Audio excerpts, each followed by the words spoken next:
See, this doesn't have to be a controversial subject matter.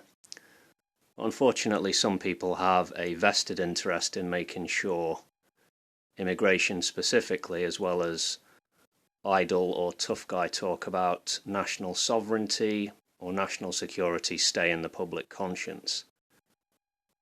Living much of my life in the UK, not anymore, I regard immigration as a talking point, as being somewhat overly politicised, reasonable positions oftentimes being drowned out by ideologues aiming to scare the shit out of more conservative-minded people.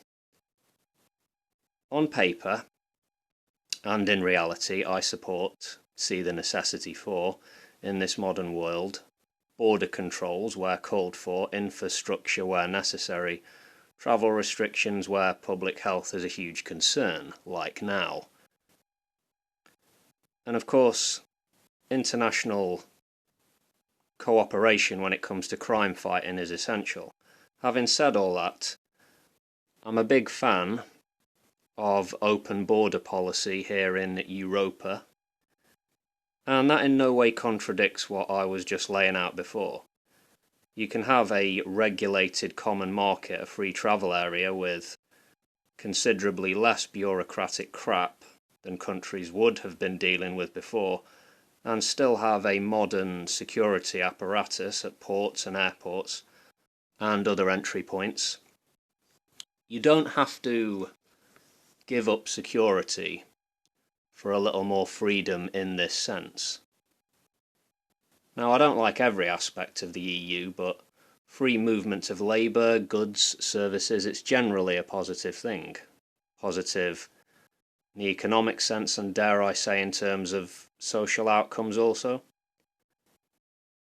Switzerland, not an EU member state, but one which benefits greatly from its close relations with the EU, recently held a referendum to end free movement with the EU.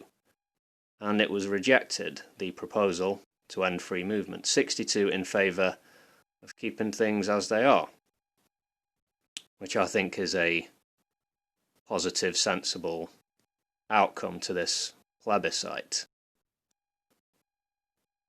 I understand that in some parts of the world, stronger border controls are called for given the instability and hostility which exists. Of course, at certain times in certain places, driven by circumstances, we will see mass migrations taking place because of war, poverty, natural disasters or other factors, and it drives large numbers of people across borders and over long distances. And so we have humanitarian crises. In such times, humanitarianism should be at the core of policy decisions, not a xenophobic, anti-immigrant, cowardly narrative. The situation with the border on this island, the island of Ireland, that's somewhat complicated, but given the history and with a mind's eye on the future, the general view is that a very fluid border, so to speak, between the UK and Ireland is likely for the best. And yeah, maybe someday we'll see that border disappear.